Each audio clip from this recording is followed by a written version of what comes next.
welcome back to Inspired Coach Podcast, or a very big warm hello and welcome to you if this is the very first time that you are listening in to the show. I'm very excited about our guest for you today, and it's Success Story Day. These really are turning out to be some of your most favorite and loved episodes. And so thank you for letting us know that with your emails and your comments and your DMs. And if you're loving the show, could you please leave us a review? We would be so appreciative of that if you could do so. It really does help to get other people to learn and hear about and see the podcast. And we really do want Inspired Coach to land in as many divine ears as we possibly can, because we know that it's such a wonderful resource for emerging coaches and coaches that are out there doing their great work in the world, which, if you are listening to this right now, is probably you in some way. And so welcome. So let me tell you about our very special guest today. It is the incredible Loren Honey. Loren is an internationally sought after intuitive life coach, breathworker, menstrual cycles teacher, yin yoga teacher, and also a published author. Loren is really known in her coaching work for her very grounded and intuitive approach, mixed with a lot of fire and flow and sovereignty. And what you see with Loren is what you get. And this is something that is truly going to come forth for you in this success story today. And you know, I want to share with all of you that as the host, there was something really special and unexpected that happened for me in this interview. And that is not necessarily that unusual when I have been bringing you these success stories of people that have studied at the Beautiful You Coaching Academy and are graduates and alumni of this course. I learned something about Loren that I didn't know. And her actually sharing that in this episode ahead, and it actually has to do with her, you know, a not so successful or a very challenging or difficult part of her journey to becoming the now truly phenomenally successful coach and breathwork facilitator, author, teacher, and guide that she is. I did not know that this was her reality, and I don't want to give it away. I want you to listen into this episode and hear Loren just be so vulnerable and honest about the reality for her in the first almost 2 years that she was out coaching and offering her services. And yet there were things, really significant and important things that were not happening. And so if there is anything to learn, there's more than one thing, let me tell you, but if there is anything to truly learn in this episode ahead with Loren, maybe the main thing is about persistence and sacred grit and holding on and truly believing in your vision as a coach, because you're about to learn that Loren had to do that very, very thing. And now she is here years later, so successful, doing so well in her business and impacting thousands of lives around the world. Enjoy this success story ahead with Loren Honey. Loren Honey, hello to you and welcome to Inspired Coach Podcast. Oh, hi, Julie. Thank you for having me on. Oh, I'm so delighted to have you on, and we are here to journey with you in this episode about your success story as a Beautiful You coach, along with, may I add, many other things that you do besides coaching. And I'm going to be interested to really ask you about those things, because we know that so many people come into coaching with a variety of other skills that they might like to fold into their work, or they learn those as they go along. But Loren, I want to ask you to take us back to PCL, pre-coach Loren. And tell us, what was happening in your life when you first sort of started to feel into the idea that you might like to become a coach? Far out. This is going back a few years now, Julie. I feel like I first heard about Beautiful You years before I signed up, a good few years. I went through a divorce, my event management business closed, a whole heap of things closed and finished in my life in a short time span. And that is what set me off on this whole journey. So pre-coach Loren was, I was honestly lost for quite a while there. And I had discovered yoga and meditation and all of these beautiful practices and tools. And my life started changing in a way where I was in my lone wolf phase. And I was wanting community and connection, and I wanted to start sharing about some of the things I'd learned about. And then I discovered coaching and thought, oh, this feels like something I can do. This feels like a calling, and I want in. But it took a few years before I signed up. Thank you for sharing that, because I know that you are not alone in that particular aspect of your journey. We know that there are some people who find us as an academy and they're an instant yes. It's like, this is what I've been looking for, I'm in.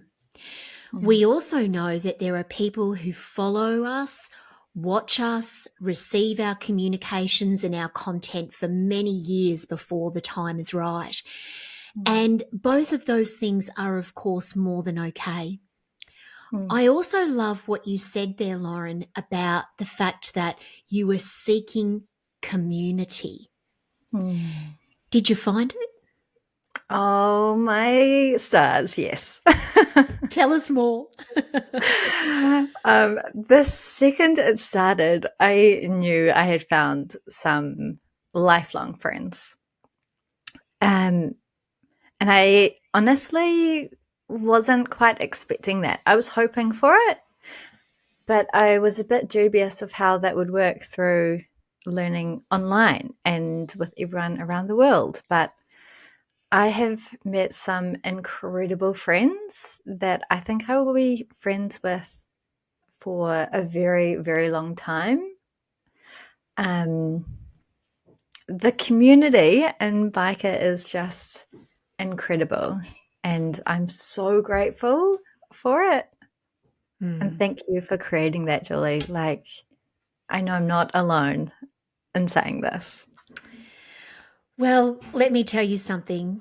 It is my greatest joy when I see members of this alumni and community working together, playing together, doing life together, supporting each other, being on each other's podcasts, creating things together. It's just so wonderful. It fills my heart in a way that I never actually really knew was possible. And I just love it so much, because when you become a coach, more often than not, it's a business that you undertake by yourself. It's something that you do on the whole solo. And that then makes connection with others even more important as you are going along. And there's nobody that understands what being a coach is like, or a business owner is like, and all the stretches and challenges than another coach and another business owner. Am I right? You are so right. And so, Loren, you came into training to become a coach after a period of time of feeling pretty lost that you've shared with us. And I know that that's also not something that is uncommon at times, people going through a personal awakening of some kind. But it's one thing to decide to move through that and to train to become a coach. It's a whole other thing altogether to then take what it is that you've learned and create the truly phenomenal and successful business that you now have. And so from that period of time when you were training, take us back to what did you do in those first months and even up to the first year that you were out there? Because I know that this didn't happen all at once.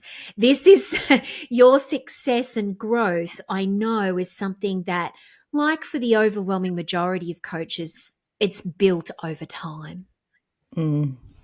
Yeah, it really is built over time. It's a time game. It's in it for the long game and not the quick fixes, the instant overnight success. Very few businesses work like that, and coaching is not one. And so for me, I think in those first few months there was a lot of temptation to go big and also the temptation to stay small and not be seen. And in those first few months, I held my first women's circle, and that was a really pivotal point for me and my business.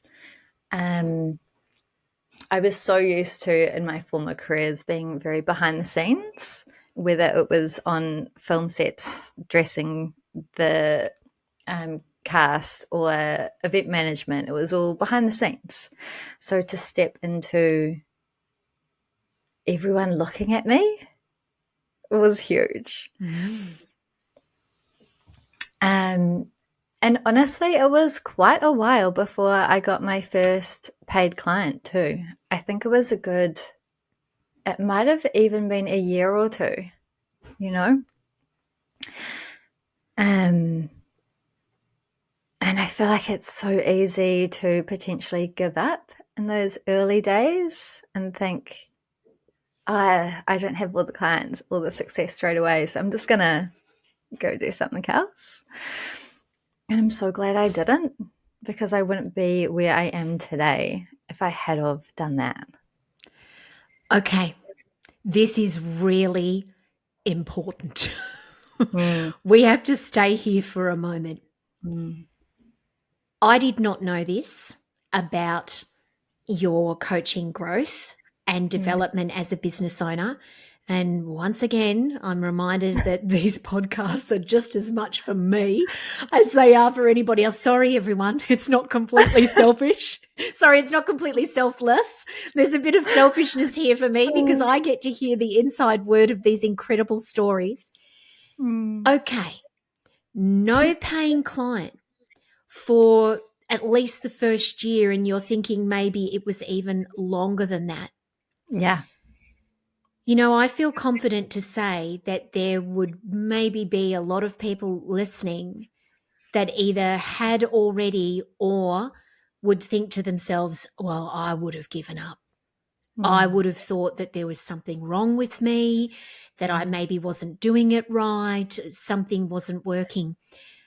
What made you keep going?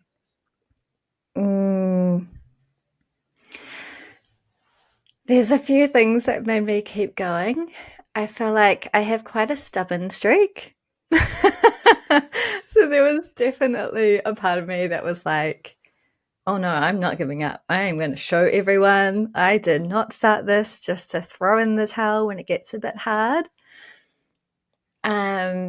And there's also a big resilience piece from my earlier years starting an event management business during the global financial crisis. A non-essential business during a recession. I don't know why I did that. But that gave me a whole lot of resilience, and I've brought that into this work now. Thank the gods, the goddesses for those early years. Otherwise, I might not have stayed here and stayed the course. Well, I'm so glad that you did, because I'm aware that you have now traveled to a variety of different countries, putting on your women's circles, your breathwork journeys. You're now working extensively with one-on-one clients. You have been a finalist in our awards for your absolutely stunning and beautiful ebook. So many things. And so, you know what, Loren, just hooray for you for not giving up, because it would have been so easy to do so. But yes, for your stubbornness as well, and your resiliency coming forth. And of course, everyone's journey is different. And it's not to say that that would be the path for anybody else, but that's why I love these interviews and these stories so much, because everyone is so different. You know, we have people who go through this course and they have paying clients before they finish. And it's also a sign that when it comes to success in business, whatever it is that success means to someone, there's no such thing as a set time frame, is there? No, there's really not. It's so individual and unique to us. We are individual, right? So of course our businesses and the path that our businesses take is going to be equally unique and individual to us. And so there's no point comparing ourselves to anyone else. Just stay in your own lane and do what feels right for you and keep going. Keep going. Beautiful. Yeah, keep going. Powerful words indeed. Yeah, for sure. I love that so much. Loren, let's talk about the fact that you are so much more than, in inverted commas, just a coach. You are a Sacred Women's Circle facilitator. You are a breathwork facilitator. You are a writer, so many different things that you have folded into your business to become a part of its success. Is that something that you always wanted to do, to have that variety and be doing lots of other things? Or is it just naturally over time in your business those things have come through? I love this question. I feel like for me, I really enjoy and thrive on variety. I love having different things going on. I feel like that keeps me interested and really engaged. So for me, having all these different parts to my business and work feels so good and nurturing. And they all complement each other as well. I just love that so much. Yeah, the variety piece for me is huge. And I see that in so many other coaches. And for other coaches, that might not feel good at all. And that's perfect too. Absolutely. Yeah. Absolutely, it is. You know, in my experience, a lot of people, in fact, I would actually say most people that are attracted to training to become a coach and who are a coach are multi-passionate in some way.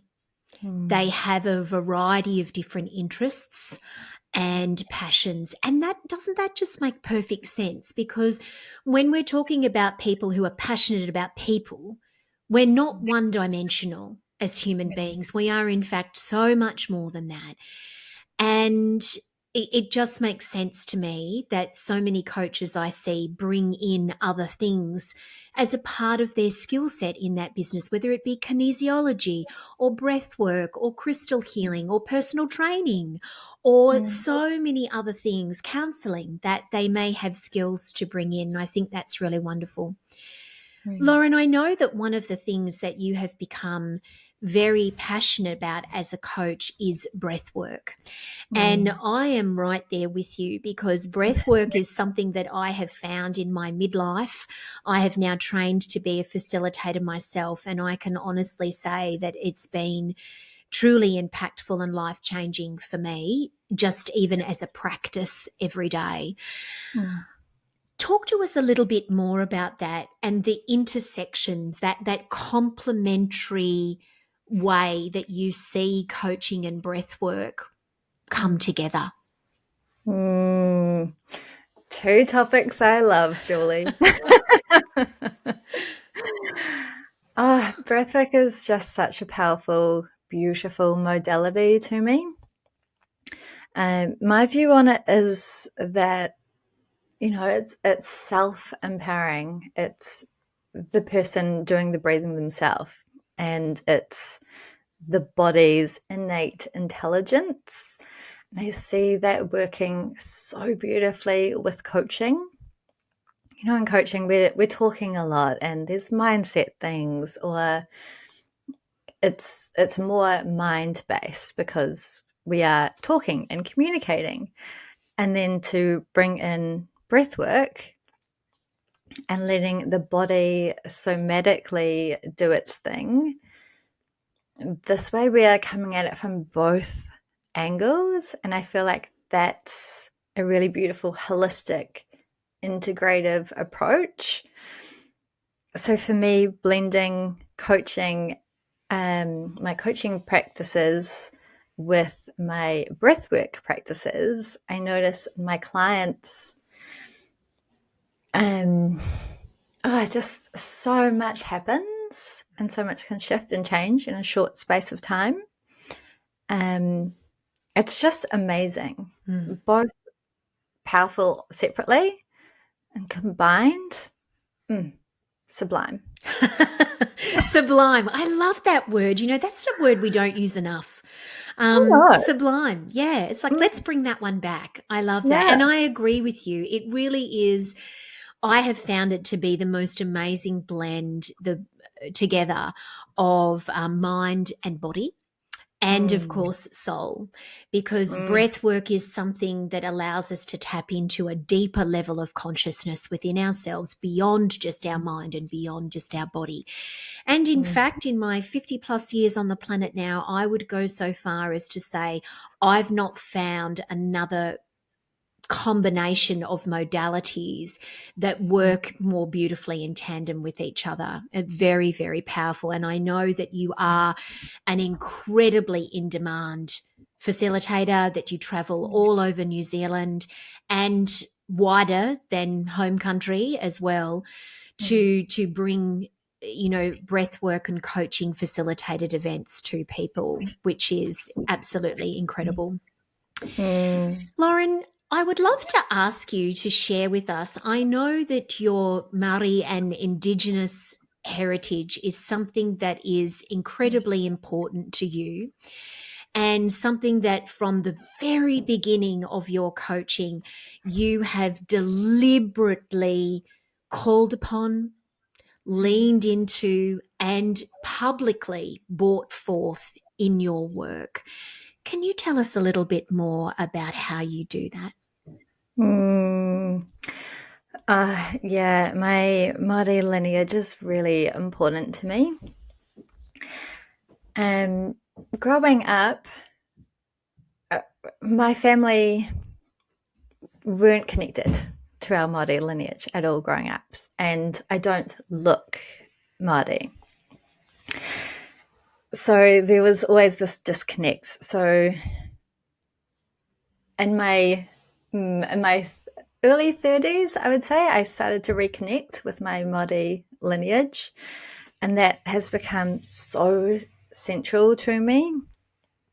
It's such a big part of my values.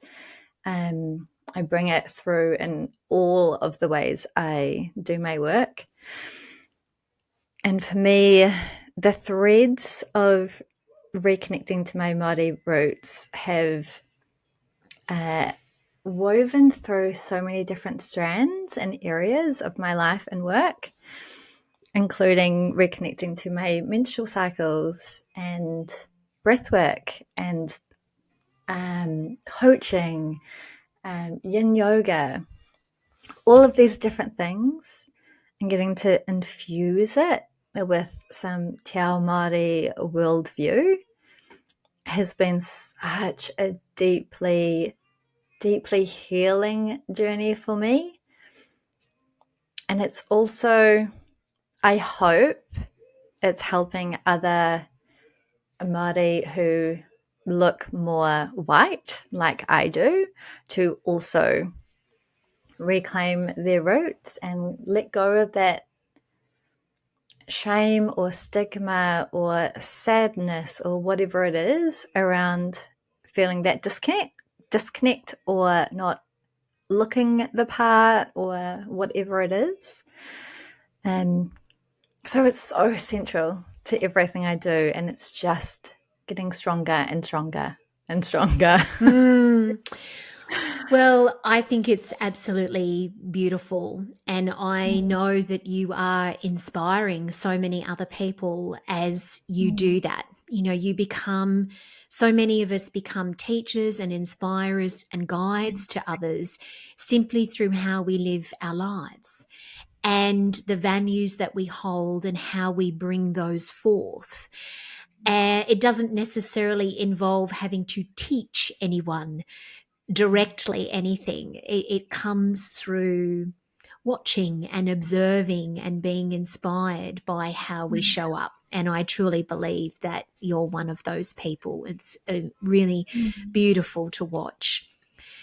You know, Loren, in being here and talking about your success story, I cannot help but circle back to you sharing with us about how long it took you to get your first one-on-one paying client and the resiliency and courage and commitment that clearly that has involved for you in sticking with it and going, no, I'm not going to give up. I'm going to continue to move forward here, which again is not something I knew and had no idea was about to be part of our conversation today. But I would love to now ask you, because I know that there will be people who are going to be listening to this podcast and they're going to be going, that's me. That is me right now. Hello, we see you. Don't give up. What would you say to them? What would you like to share with them at the moment as somebody that has been right there and has come out the other side? I'm going to close my eyes for this. I would say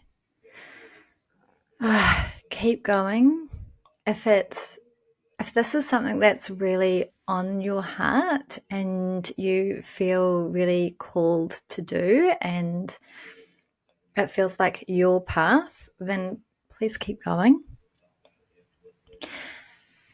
There might be people around you saying, oh, just give up. It hasn't happened yet.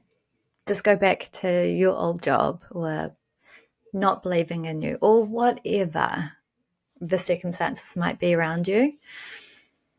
Keep coming back to yourself and your own inner guidance, your intuition, your inner knowing. Because if you have this vision for yourself, then chances are it really is for you. I don't believe we're given a vision or a calling or whatever you want to call it if we're not able to do it, or at least give it a really good red hot crack. Keep going, believe in yourself, keep connecting to that inner voice within, and just take the next few little steps. You don't need to plan how you're going to become the world's next biggest, most incredible coach. It's just the next few steps, and then the next few, and then the next few.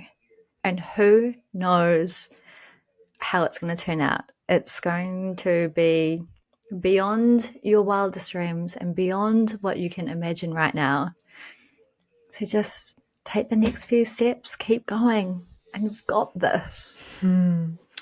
Beautiful. Thank you so much, Loren. And you know what? Such a simple thing, but so powerful to encourage everyone that this may be so deeply relevant for, to just focus, again, in inverted commas, focus on the next few steps.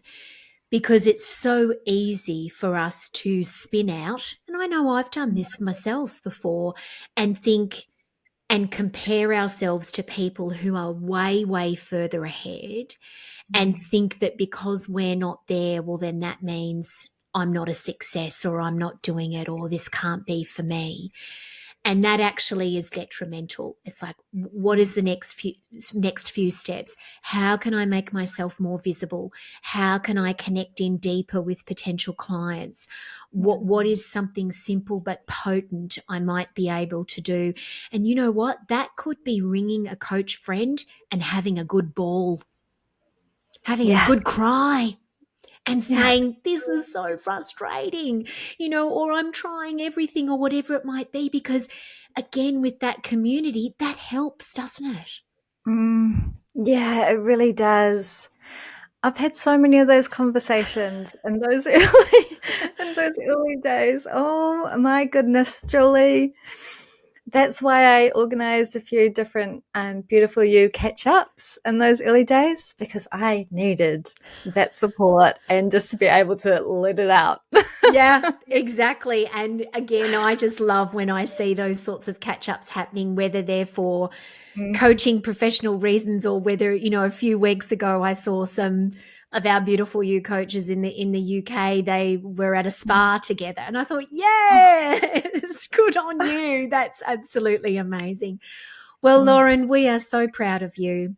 You are a truly shining light and member of our alumni. I am so grateful for that personal awakening and those hard times that you went through all those years ago that led you to us, and to now see you out in the world doing such beautiful work. Thank you so very much for really, as well, with us here today, being so rawly honest and vulnerable, because you didn't have to say, hey, everybody, I didn't get a client for more than a year plus, you didn't have to say that. You didn't have to share it. And yet you did. And I feel as though it is going to be something that is going to be so incredibly heartfelt and helpful for so many. Thanks for being you. Thank you so much for having me on, Julie. It's been such a joy to talk to you. And I hope this is the encouragement that some listeners need or want. Yeah. Absolutely. Everyone, if you would like to learn more about Loren and her incredible work, please go to the podcast section of our website and dive in. And just as you do, and you see her beautiful website and her offerings and everything that is the platform of her business right now, keep in mind that story that she has shared and how she kept going, and how you might need to do the same too.